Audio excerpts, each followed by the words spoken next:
welcome. I think a few people are still joining, but I reckon we can start. So episode 7 of Demandism, it's gone fast. I guess to give everyone a bit of context around this one, we have been talking a lot and posting a lot on LinkedIn about how we've ramped our campaigns and how we're thinking about our campaigns a little bit differently. So we wanted this to be a really actionable walkthrough of actually how we've done it. We've now launched our first campaign in this new framework. So, yeah, really actionable. There are quite a few slides. And we've also got Jamie, who's one of our demand gen managers here. And, yeah, he's going to join us because Jamie was actually owning and launching the B2B marketing doesn't have to be boring campaign under this new framework. Couple of housekeeping notes. Just, yeah, feel free to ask questions and we'll try and answer them as we go. And we'll save a bit of time at the end as well. So we'll just jump into it. Cool. So let me see if these slides are working. Perfect. So I just wanted to talk a little bit, just to set the scene, about how we previously thought about campaigns and the new framework that we decided upon. And then Jamie's going to actually show you what we tested. And then Liam's going to talk about results and how we can actually think about attribution, particularly in this new demand gen world. So, so we've got the old way of campaigns. So again, it was operating under that real lead gen model and that lead gen mindset. Again, I've just sort of detailed it out, but I won't read it all the way through. But essentially for us, the campaign used to be working with content on an ebook. Used to be like hundreds to 150 pages. We'd put it on a landing page, add a form and collect those leads, and probably spend a large part of our time with the sales team wondering if they'd followed up on the leads, if they'd gone into Salesforce properly. I think Liam's smiling because he knows these conversations all too well. And yeah, that's where we would spend a lot of our time. And also reporting wise, we'd think about how many leads we had, what the cost per lead was. And ultimately these leads took a very long time or never really converted down the funnel. So yeah, it's just really that old sort of ebook mindset, and the main focus was lead collection. So since we've moved away from that, and we've changed our thinking from this lead gen mindset to this demand gen mindset, we redefined what a campaign should look like to us. So again, it's around a campaign telling a story that resonates with our core persona, has a strong narrative, a clear creative direction. I guess for us, we haven't really explored this before. I don't know if any of you guys have who are on the session, but we've never really launched an integrated campaign and changed the look and feel and given it its own identity. Jamie can talk a little bit more about this for the campaign that we've ran. I think that has made all the difference. I think that creative is a lot more important than we used to give it credit for. And so, yeah, that's something that we think is really important. Present across multiple channels as well. Again, this is actually a deck that I created from a team. And yeah, I've put this little note: remember, a campaign is not a campaign if it is only live on paid social. So we used to get an ebook on a landing page, create some paid ads, and that would be the end, and that would be our campaign. So we really want to think business. And again, so the next point is that the campaign's present across multiple channels, and feeds into multiple content buckets and is made up of multiple content formats. So previously a campaign would be made up of an ebook, but it was very, very top of funnel, and we rarely thought about product or bottom of funnel. So essentially we want to make sure that we're encompassing each stage of the buyer journey, but again, as we always say, serving content throughout our, to our whole ICP. So we serve top of funnel right through to bottom of funnel to our whole ICP. And I think the main thing as well that we've really been thinking about recently is just around the value that we're bringing. So really, the demand gen for me was just kind of a buzzword, really, unless you're actually thinking thinking of how you're providing value for your audience, like exactly where they're hanging out. So again, when Jamie will take you through these steps, but when we're thinking about the narrative, the presence across the channels, we want the campaign to be present across channels where our audience are hanging out and in formats that provide the most value. So for example, if it's on LinkedIn, it will be video content providing value, like optimized for like in feed consumption, as opposed to always taking somebody like away from the platform into your website. So so that's just really like our new definition, just to set the scene. And then we made sure we had a timeline. Again, Jamie will go into more detail, but it's from phase 1 to phase 4. So we really want to make sure that we're researching and validating, we're planning the campaign. We want to make sure that the messaging is resonating. We've recently started using a tool called Winter, actually, that we love at the moment, and essentially that helps us validate our messaging. We run surveys and we send like our landing page content through to panels made up of our persona, and it really helps us understand if the messaging is resonating or not. So actually taking 2 weeks out of this timeline to plan and validate has been the most important thing for us here, because again, that's where that value comes in. And then just another little overview. So it's like how we'll measure this success. So again, before when we previously were running like the ebook campaign model, we would focus on quantitative metrics made up of this like artificial funnel that we created. So we just like anticipate because somebody had seen an email 3 times, they'd suddenly be ready to buy. We'd focus on things like number of leads, cost per lead, click-through rates, meetings booked, and that was pretty much it. And that's what we'd report on week. Now, when we're thinking about a campaign, the main goal is like how are our audience responding and engaging? Are we providing like genuine value? On that note, we do look at conversion metrics like pipeline growth and think about like inbound demo requests coming in. But I must say there's a bigger emphasis now on platform metrics, engagement rates, qualitative feedback, comments on LinkedIn posts, emails that we have through to our marketing email address, like positive feedback, like that all feeds into our reporting now. And I would say that like the engagement is just as important as the conversion metrics at this point. Liam's going to do a real deep dive into this right at the end, just around like attribution and how we're really thinking about it. So that's just kind of overview, setting the scene. We've shifted our mindset, and let's move on to Jamie. So Jamie, if you want to talk about how our first campaign actually went, what you actually did, that would be great. Great, thanks, Fran. Hi everyone. I'm going to give sort of like a top level view of like how we actually approach the process and the timeline that Fran's just mapped out, and like how we sort of like broke that down with our first campaign. So like how we approached that week to week and like sort of how we structured it. So I'll kick us off sort of in week 1. So week 1, you're still like in the research and validation stage of this process. So like for us to break that down, that meant the first few days spending a few days collecting and analyzing as many first-hand customer insights as possible. So really dive into any first-hand information that you have, because that's sort of like forms like the foundation of your initial idea and your initial concept.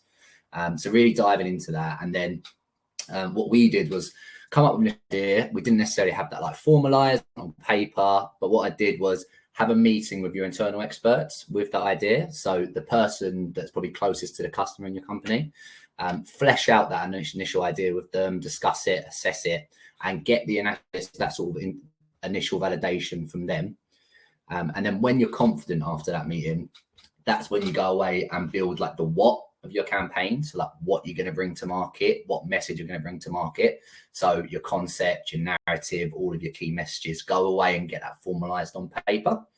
And then at the end of the week 1, that concept, that narrative, all those key messages, and meet with like either your campaign team or like the main stakeholders in the business who are involved, and spend some time fully assessing those pieces. So really go through the concept, the narrative, the messages, And the main purpose of that meeting at the end of the week is just to get everybody as aligned as possible moving into week 2, so that there's no days. You know exactly, everyone knows exactly what the plan is and what the idea is at that stage and what you're going to bring to market. And if there is anything else to tweak or there are changes to make, you've got time going into week 2 and you know exactly what needs to be done. So that's sort of in a nutshell how we approach the week. But to give you an idea of like how that worked for us, so like we knew the campaign, like we wanted to target our marketing persona, and we were going to initially do that 6 to 8 week period and evaluate that at the end of that time period. And for me, what informed sort of like my thinking and my initial research is that if I had 6 to 8 weeks to run a campaign, and for us to target our marketing persona, I didn't want to cram campaign full of all the various marketing use cases and all the value that we bring marketers, because there's a lot of things we can talk about. I wanted to focus on promoting one thing really well and having one message that went out really clear and promoting that really well in that 6 to 8 period to give it the best chance of resonating. For me, what led my research is I needed to figure out what's the one message that would motivate the majority of our persona. Like, what was the most common use case among our customers? What's motivating marketing buyers to come to Cognism and seek us out? And I think for most marketers, like the ideal situation would be that you'd be able to, like, especially in your research phase, like, you'd be able to go out and like do like a few weeks of interviews with like your best customers, analyze all that, maybe run a huge survey. But in the real world, like often marketers don't have that sort of time and that sort of resource.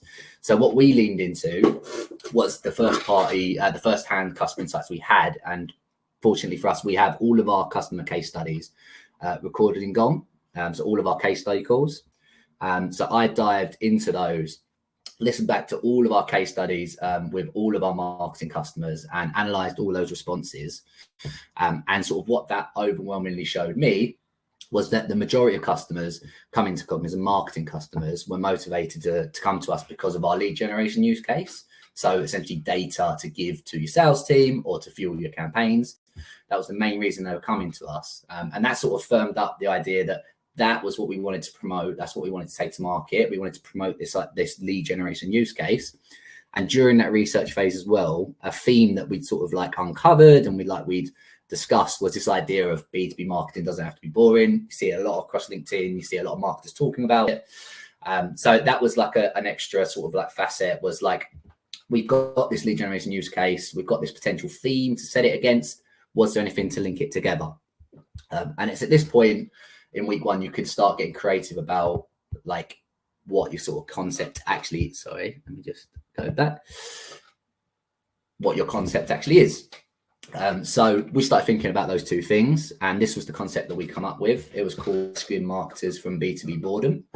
And in a nutshell, the campaign is essentially linking that popular pain point, so B2B marketing being boring, with some of like the horrible, like antiquated, classic lead gen tasks that keep marketers from more productive work. So things like running gated content campaigns, syndicate content, e-blast to get leads, dealing with list vendors, stuff like that. And the idea was we wanted to build up this idea that it's these tasks that are making B2B marketing boring, so we can position Cognism as a natural remedy to that, because our on-demand data makes those tasks redundant, and you can complete that task in a minute, get in contact for your sales team, get data for your campaigns. And that was the sort of like the idea, the concept, and we sort of fleshed that initial idea out. And it was from there that we could sort of break that down into some key messages. This slide, you can sort of see on the top, our primary message, really, the main thing to pay attention to that we're trying to get across was like, Cognism takes care of those horrible, dull lead gen jobs that we all hate, and gives back time to focus on the marketing jobs that marketers love to do. That's the primary message we're trying to get across in the campaign. That's the overarching message. And then underneath that, like, we had a range of like supporting messages.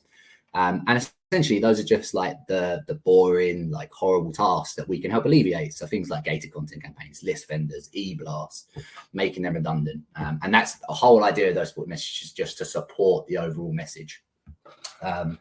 And I think with this slide, like, it's important. I think for us, we think of it, it's not really like we're not going to translate all of these messages like into our ads word for word, or like it's going to go onto our landing pages.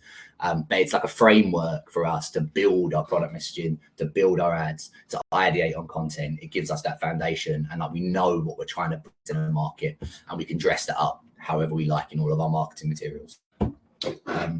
So at this stage, yeah, you'd be done at week 1. You would have the what of your campaign, like, you know what you're bringing to market, you know what the concept is, you know what message you're trying to get across.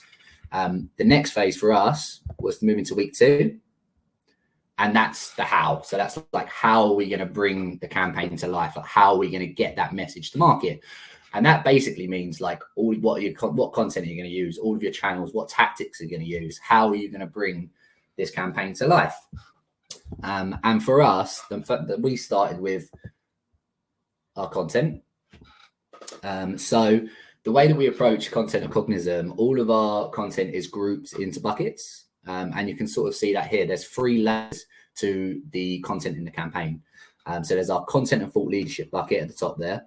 And this is basically all of like the broad top of the funnel assets that we're going to use to build that campaign narrative. So before we like talk about Cognism, before we mention our product, these assets are just going to help build the narrative of the campaign. So really identify and draw out the pain of those lead gen jobs that we all hate to do, and then show what's possible when those things don't consume your time, and what's a better way to do marketing, all the things you could be doing. And the whole idea of this bucket of content and all the assets that exist inside of it is just to prime our prospects, so that when our social proof messaging and our product messaging is introduced, that they might be a bit more receptive to it, because the idea's already been planted in their head, the campaign narrative's been built, the idea that is already a seed in their heads.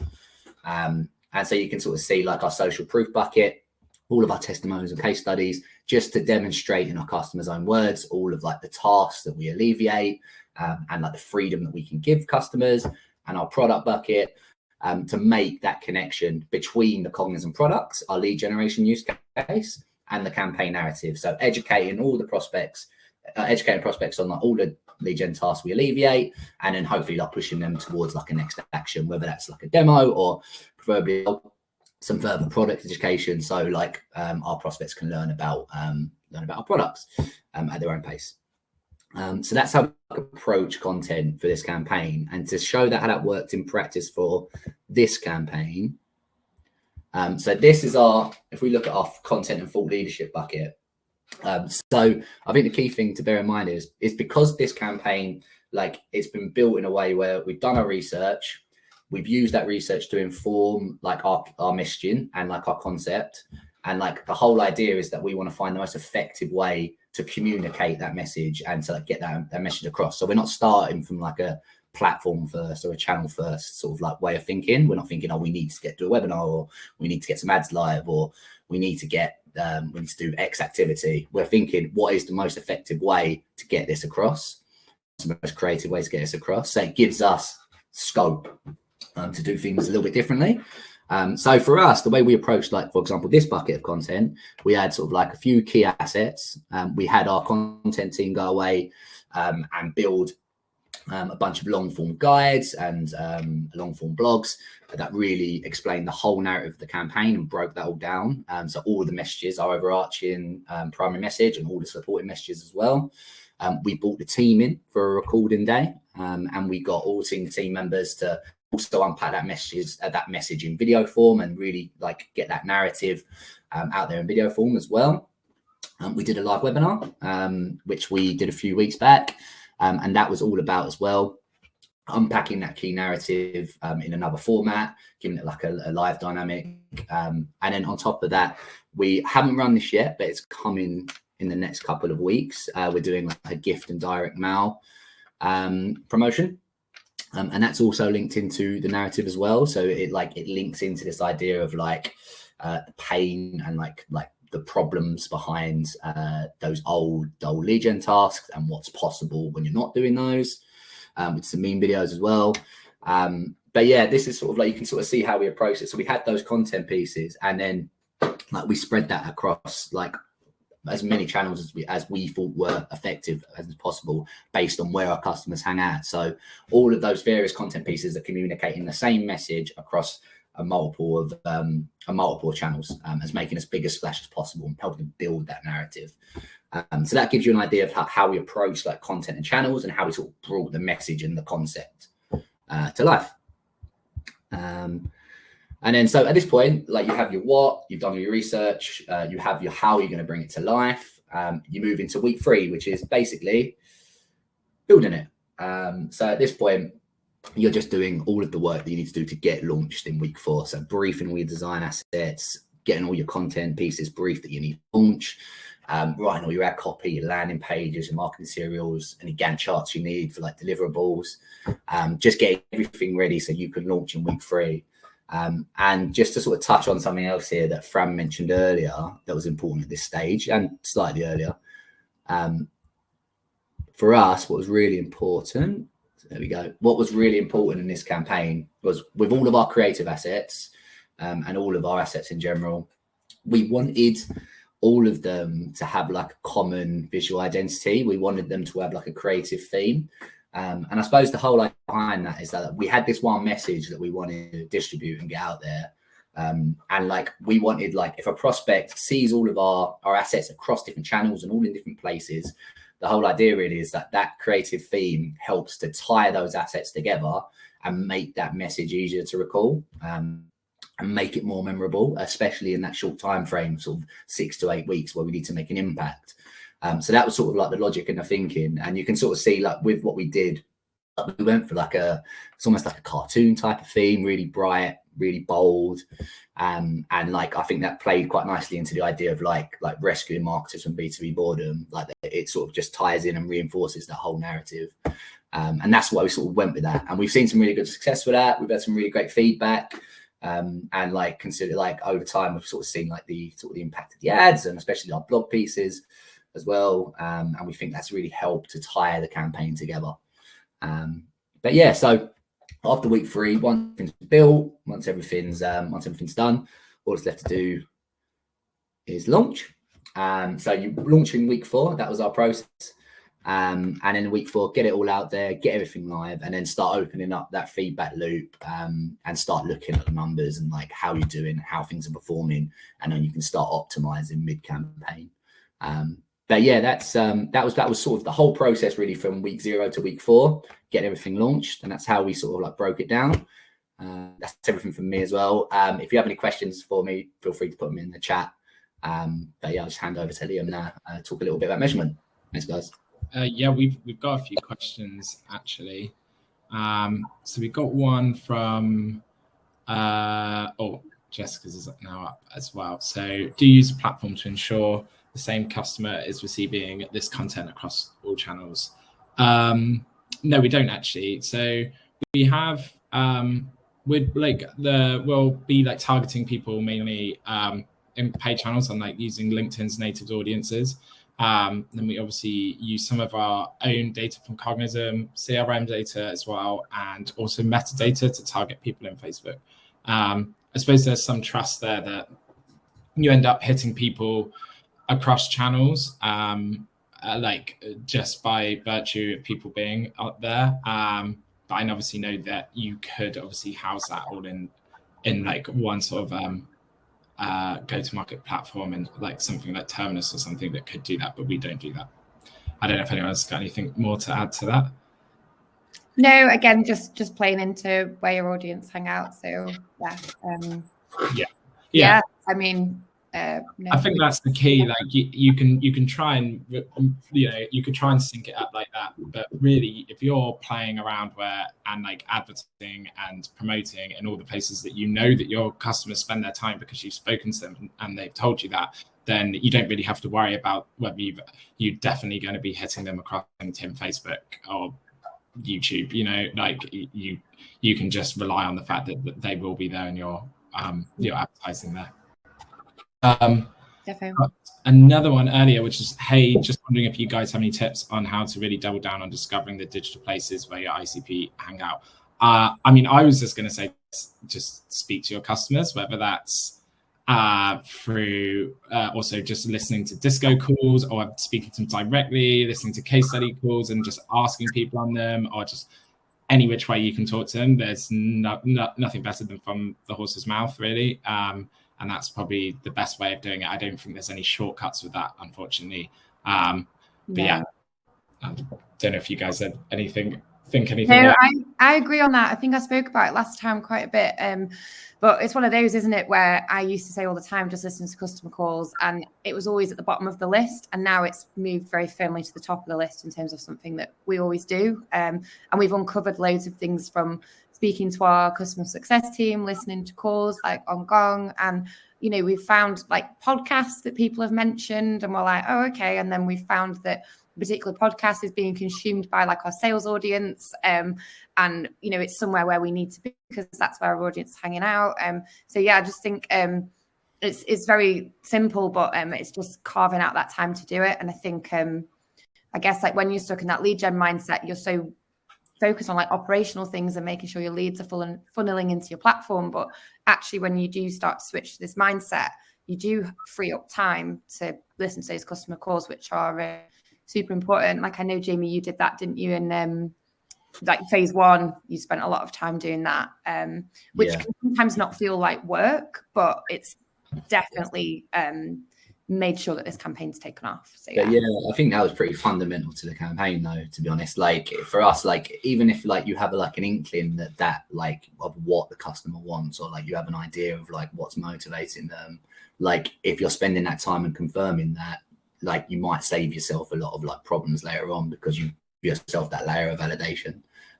So I think that was like we like for every sort of phase of that research phase, like we felt like we were confident in the choices we were making because of like the breakdown of like the research and the planning. So I think that was really important. We got some more questions that I think, there you go, directly for you, Jamie, I think. Can you expand on how you optimize mid-campaign? Sure.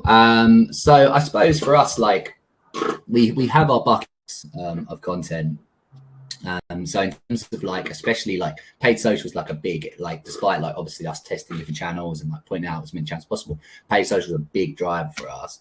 So in terms of like our buckets on like paid social, like we can see like where the weaknesses are as we're tracking. And so like we would like, for me, like I was straight in like from week one of like examining exactly what buckets are performing, and like, and that could be like you want to look at a range of metrics depending on what your objectives are. But like, for example, you could be looking, especially on like if it's like product, you want to be looking at reach and like all of your reach metrics and like CTR, going to like a demo page. But really just sort of like for us, like examining which buckets are performing at one time, and diving into those and then making changes and variations as quickly as possible, especially in the short time frame that we had. That was like a big part of the campaign, really, is just making those tweaks quickly, and recognizing what parts of your campaign, and the buckets really help with that, I think. Mm-hmm. And I'll go, I suppose, into this a bit in reporting, but there's some things that you could, optimize on quickly, like especially like engagement metrics and things like that. And there's other things that you'd wait longer to find out before you make any changes. So I think those things that you can see haven't done well straight away, you can change and optimize during the lifetime of it. We've also got, how big is your campaign team? Jamie did this in, so the pod is a 3, but Jamie did this in a 2 because we hadn't fully resourced that pod. So but then we have two separate pods, right? So of 3, like one for our marketing persona and the other for the sales persona. But yeah, I don't know. I suppose there's more in terms of the size of the team overall, but the main campaign team is that. I suppose something to add in the context of like I think what he's referencing in the slide is that like when we had that meeting at the end of the first week, like the campaign team there would be myself, Oscar, who's our content person in the DG team who works with us, and Fran as well would be like the core people. But then there's like the stakeholders involved as well. So like Liam, for example, was involved, Alice, all the people who have like a stake in it were like in that meeting to like give us feedback. But those were just sort of like to give sort of like direction and like to give feedback, I suppose. Yeah. I think, probably should move on to your bit, but I was just going to get to this part because I think that feeds into another comment around bigger teams and bigger companies and like struggling to get approval. So do you have all the content assets created?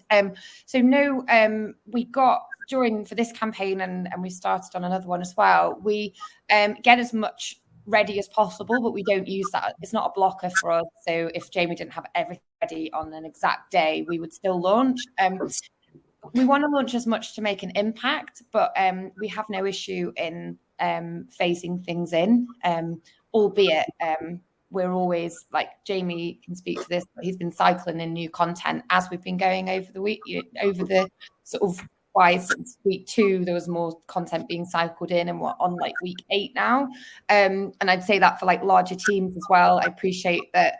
Well, it's kind of like twofold. For like a larger team, it's probably getting the approval, and then for smaller teams it's like the resource. So I would say start, if you're doing something like this and you're worrying about that's on your mind, I would say start with your best performing channel, and make sure you've got content ready and optimized for that channel, and you can start cycling other channels as you continue. I wouldn't let it be a blocker. I think traditionally, like, remember I used to launch like omni channel campaign, I can't remember what I used to call it years ago, but I would have to have everything in a row and like launch it at 10 a.m. like on the morning of, and but yeah, we don't really work like that anymore.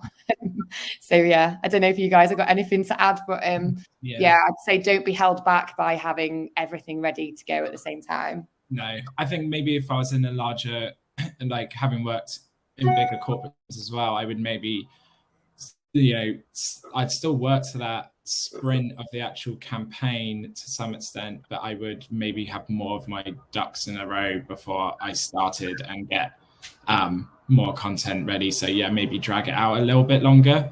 But the actual lifetime part of the campaign, I would try and keep the same in terms of testing and then getting stuff added to it. But obviously it's a challenge, like if you've got long approval processes and a million moving parts. I think if in a smaller team, you can be really agile then and maybe just not worry about volume of content so much and just have your key pieces, like Fran says, and your key channels, and focus on the bits that you can do really well. But yeah, it does vary. I feel like we're in a nice little middle stage where we can move quite fast because we're small enough, but then enough that we've actually got resource to do it. So, but I agree. I think a key part though structurally, which you can change, is having a content person in the team, in the campaigns team, who is solely there to support it, who can then turn stuff fast. And it's not going out to another separate content team to then, amongst all the other stuff that they're doing for like blog and stuff to get it back for the campaigns team. I mean, that speeds up the whole thing. But obviously that's a structural change again, if you don't have that. Cool. Shall we move to your attribution bit? Because I know we get so many questions on, like, we talk about what we run, but then we get so many questions on how we're thinking about attribution now. And I know you've got some great slides, but again, I'll try and answer the questions in the chat as we go, and then if we've got time at the end, we can do another round. Yeah, and there's some questions here on like how do you share audience insights and stuff afterwards and keep with the rest of the company, keep learning, improving. I think we might get there by the end of this, but if not, we can go back to that. So yeah, how are we measuring success of the campaigns? I think when it starts is like, and everyone asks like, well, what metrics do I track? And if I'm not collecting leads in like a lead gen system, like what am I tracking? How do I know if this campaign's doing well? It's a real struggle and worry. But there are two main areas you want to measure, and I think you should measure them with equal weight. And this is how I did it in my mind. And that's so your reach and engagement metrics, which is like impressions, reach, video views, frequency, things like that. It can be like if you're doing like email, it's like delivery rate, open, all of that stuff again. So this is cross channels, but I think I've used quite a lot of paid ones here. Click-through rate, engagement rate, likes, comments, qualitative feedback, and shares. That could be replies to emails as well, like an email campaign. traffic, time on page, bounce rate, people attending your webinar, commenting in that. That's like, again, it all comes under reach and engagement. And you want to be measuring all of those things for like the simple reason, because that is really telling you whether your content and the campaign that you're putting out is resonating. So Jamie's done all the hard work in finding out what our customers are looking for, prospects are interested in, and then you've got to put your message out. And the only way that you're going to immediately tell quickly about asking people whether that message resonated is all these metrics. And that where the wheels of sort of the demand gen motion happens. Then after that, you can look at your conversions, which is like any leads that have come through directly attributed to that campaign. So maybe from a direct response ad, or maybe they've come through from something else with UTMs and then completed the form, and then you can track it back to that campaign. Any anonymous conversions like coming in from LinkedIn on those campaigns. So that's where we set it. Anonymous conversion is where we'll set it up on LinkedIn to say, we'll track, you've got the tracking pixel. If they complete a demo within 30 days of ever coming through a LinkedIn ad, then we'll give them a conversion on LinkedIn, so we can like track there that, they've come from LinkedIn at some point in time and give us some idea that they've come from that campaign. Goal completions, again, in Google Analytics, you can see if people have read a blog and then later gone on to complete a demo form, and you can measure the goal completions there, which gives you another picture of a conversion. And then obviously pipeline. So you can set everyone with the UTMs in pipeline that show leads, the lead source and your campaign, and where it's breaking down. The main thing that you have to do is ditch the conversion mindset. So how many leads do we get is literally the death of all good campaigns. And even that's not even just leads. Even if you're just obsessing over the directly attributed pipe in your CRM, will kill it. But you've got to set is that you're going to have your campaign might generate a ton of demand where you just lose the attribution on it.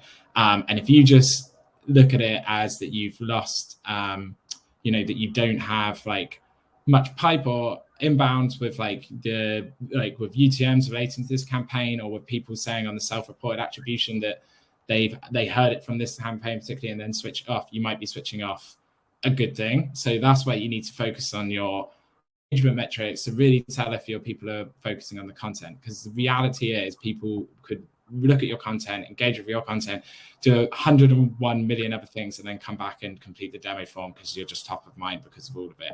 And if they're engaged with content, it could very well be down to your campaign. So you've got to also layer in here some of the broad measures of inbound demand to draw conclusions on effectiveness. And of course, any directly attributed demand that you can pick up from this, like conversions and stuff, is just a massive like bonus, and it gives you even more idea of the success of it. Like obviously, if you're getting a lot of directly reported conversions, like you must be doing really well. But it's definitely not the be end and end all. You have to look at both of them. So what does success look like? So we run 3 comparisons to help us like inform then our effectiveness. So we're looking, and we've got these built out in Google Analytics. So on Google Data Studio, pulling in data from all the relevant places. So we'll look at performance over time, which gives you a good idea of like when something is starting to diminish. So you could we'll be tracking like the week-on-week changes in like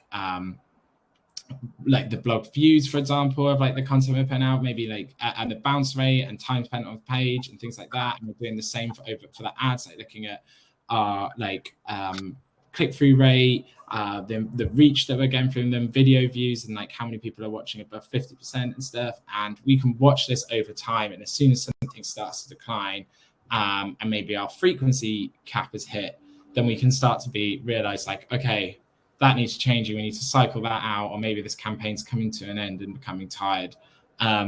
We also have benchmarks that we have performance again, which I'll go back a bit into later, which is obviously looking at like the averages we've built up over ourselves to like benchmark our campaigns. And then we use it performance against existing campaigns. So we have a series of like other campaigns, like which we would call out always on campaigns, running content that we know works really well, with like a generic sort of like Cognism branding, like less like messaging, like less like focus on a particular messaging, like these campaigns, and we're comparing all our metrics against that. How's it doing against always on like campaigns? If it's doing better, then we've got something to, enhance our always on campaigns data. If it's doing worse, then okay, why aren't we hitting the mark? And you can measure it from there. I think it's important to measure though all of these things against like the right metrics. So it might be tempting, for example, and we've definitely fallen into this before. So you're measuring your ads, and you look at click-through rate because it's easy, but actually the objective of some of those ad campaigns would be like reach or video views, which means that if you're measuring click-through rate, you're measuring something. Like obviously the higher click-through rate is all better, but you're actually not measuring it against the goal of that campaign. So really we want to be looking at like video views is like how many people are watching the video through, and like reach, we want to see how many people in that audience we've reached and the frequency that we're reaching them at, and then like the engagement on the ad in feed. So it's like you've got to make sure that we are measuring each individual tactic with the right thing to be able to inform us of whether it's working or not. And I think also it's important that the performance over time, performance against benchmark, performance against existing campaigns, they all work in tandem. Like you don't want to come in and be like, oh, we're below our benchmark on this, scrap it. But then actually over time it's getting better, and against existing campaigns it's actually not doing too bad at the moment. So like you want to like take it all in as one big picture. There is no like single metric anymore. Like, oh, I've just generated 40 leads that will be able to like tell you whether you should stop or start the campaign. And then when you're looking at conversions, I think we would always like measure what you can attribute, but also importantly measure what you can't. So it's good to be able to see what like direct conversions your campaign is generating. As I said before, like the more the better. It's always great, but you don't want those conversions to be your North Star on campaign success, because it could lead you down the wrong path. So I would always say to take a look at like the general trends too. So this combined with like any positive engagement metrics will show you like really whether your campaign is dying or flying. So here obviously at the top we've got like this like our own snapshot of the actual directly reported conversion metrics that we've got, but at the bottom then we're looking at like our actual global pipeline over month on month, and also inbounds. And like, so no matter what the number is here and whatever we think is good or bad, this number is flying and going way better than any of our like looking back over the last 6 months. So this I think proves it very well could be that we're just getting loads of inbounds and loads of pipe from unattributed sources, and it doesn't mean that the campaign is then failing. I mean, I must say, like, we've probably not got well into this enough to actually fully know our benchmarks on particular campaigns as well, and what we would expect to see at this level. And that's something we need a few more months data of, and we can figure out. And then benchmarks. So I think everyone, quite often you always get asked like, oh, what's the industry benchmark for this? What's the benchmark for that? And like people pluck out numbers, but like I think you have to work on your own benchmarks to get any guide for your campaigns. And that's what we've sort of done here. So it's a quick screenshot of some of them. However, obviously benchmarks are only averages, so they can only judge them alongside other metrics or factors. For example, average might just be really poor, or you might have just had a few good months of data that's made your average way too good. And there might also, like I said, be different campaign goals and different campaigns that provide different have different success metrics. So you can't be like measuring the click-through rate against the average of it, or like your benchmark of it, if all you're running is like lots of video ads. So they're again another guideline, but here are all some of the benchmarks that we're tracking to try and like help give us that guideline as well. Like, and obviously the higher, like sometimes it's the lower, but like obviously the higher the better quite often. And you just know that, like, if you're above benchmark, then great. If you're below, then how do we work towards it? Is there anything I'm doing wrong that's maybe causing this? Or is there another reason that means that it doesn't actually matter? But yeah, I think that's probably all I've got to say on benchmarks. But I think the best thing about here is that you can feel free to take this recording of slides afterwards and just look at creating something out yourself that's similar. But yeah, that is all I've got. Yeah, thank you guys. Amazing. Oh, amazing. Thank you. I guess, got questions already. Amazing. Cool. So how do you set up targeting for the different buckets from the top of the funnel down to product-led content? How do you guide the persona? Okay, so I can start with this one. I think we're trying to move out, like, away from, I guess, like, guiding our persona or our audience, like, through a specific journey. And I think I mentioned it earlier about creating this, like, artificial funnel. So the mindset has previously been, if somebody's engaged with your content, then they're ready for a demo. And we say it a lot, and I use this term a lot, but, like, the buying journey isn't linear. We don't know where somebody is in the buying cycle. Just because somebody's viewed something like one of your product pages doesn't mean that they're necessarily ready. It does show higher intent, but we can't predict where people are in this journey. So for us, the main thing is we serve all of the content to the audience all of the time for these campaigns. So each audience is the same for, like, each bucket, no matter what, like, stage they're at, or no matter whether we're talking about top of funnel through to bottom of funnel. I don't know if you guys don't know if I've been very clear there, so you guys might want to chip in on that.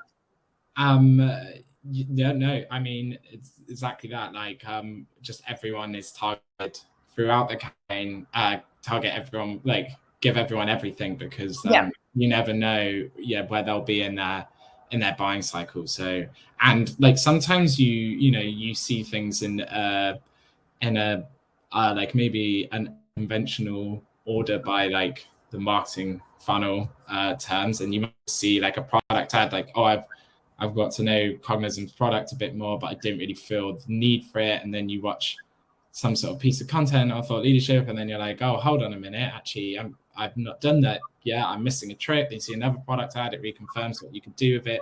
So, I mean, you could receive it in many different ways, or most likely you could receive it, understand it all in one, but you're just not ready to buy. But, like, consistent education over it and stuff means that when that moment you are ready to buy, you'll jump straight to it, and you'll be like, oh, well, I've learned about Cognism loads. They're going to be the ones that are going to help me. Put it better than me. Give everyone everything. I think that's, like, a good way to summarize it. Just one thing on attribution. Just something that I've been asked quite a lot recently. I think, and we've been discussing it internally as well, it's really difficult sometimes to get away from that mindset that you need conversions from your campaigns, and you need to see that in, like, Salesforce or your CRM.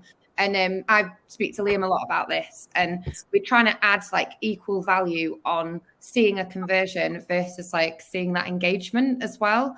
And I think it can be difficult to get buy-in from senior stakeholders when you stop reporting on, well, I wouldn't say stop, but if you suddenly stop reporting on these conversion, like, in, like, CRM, Salesforce funnel metrics. I think one piece of advice that Alice, our CMO, always gives is, when she was thinking about making this switch to demand gen, when she went to, like, her board meetings or meetings with senior stakeholders, she would present her slides, like her revenue, her RevOps slides at the end of the month, and she would report on the funnel metrics, so, like, the leads we've had, the meetings booked, right down to the revenue. But alongside that, she'd also report on positive engagement we'd had in platform, qualitative feedback we'd had, messages from people saying, I've listened to your podcast and now I'm gonna it's so interesting, you guys really blah blah blah, like, I've since then submitted a demo request, or I've spoken to an old colleague and they said they're using Cognism. So I think really to get that buy-in, Alice, started reporting those two things in equal weight in every meeting. And I think it's a hard shift to make, and sometimes I lose myself in it a little bit, but it's making sure that you're reporting on those engagement metrics as well as those conversion metrics. And I think Liam puts it really well. You're not going to get the conversion metrics for a while. You're not going to switch to a demand gen model and then wake up the next day and suddenly got loads of inbound demo requests. It does take time, but whilst you're waiting for that, look at the engagement, look at feedback. And if it's, a lot more positive than the previous stuff that you've been running, then you're doing the right thing. So yeah, I think it's just important to note that. And of course, like it's not going to be easy, but yeah, I think that's what we've been talking a lot about recently. Got this here. So how do you know to attribute inbounds to your campaign? Find that sales are continuing running tests side and demand can be seasonal as well. So anything that inbounds, anything that comes through the demo form is a marketing attributed. And then what we have is we place first and last touch UTMs based on like what people coming through from like if they come from LinkedIn, they'll click through the ad or the UTMs will track with it. Same on Facebook, anything like that, anything that we put out when they complete that form, it then tags the hidden UTM fields, and then we can like directly track that inbound back through to the campaign. But as I was saying as well, there's going to be loads of campaigns, loads of people that don't come through direct like that, and we'll just fill out the inbound form and we'll have no looking on it, and that's just something that we're willing to accept. We've also got a self-reported attribution field that people can fill out on the landing page. If they remember that this was the last thing that they saw before, or the thing that really jogged their memory that they that made them complete the demo form, then we'll find out there. But often people maybe have been listening to your podcast for like 6 months, and that's what they'll put down, even if they did interact with a campaign ad. There's some part of it that you just have to accept that you will never get that conversion metrics, but you can see how well people are actually engaging with the campaign as well. And I think that's where it's key. You've got to measure everything and take it all into account. Yeah, agreed. Perfect answer. Have we got time for any more, or are there any more questions? Let's have a look. I think we're all good. We are all good. Amazing. Cool. Well, thank you guys. And Jamie, thank you for joining us as our special guest. Yeah, amazing. And no Alice this time because she is actually on a honeymoon, which is exciting. But I'm sure she will be making an appearance in the next couple of episodes. So that's cool. But Jamie, amazing job. And yeah, thank you for sharing all of those insights. And we will, look out for an email or a social post on our next episode. Also, feedback is key for us on these. So please do feel free to submit any feedback and any topics that you might want to hear about. Any, feedback on the format, anything you might like us to do differently. That would be amazing. So let you go, but have a great day.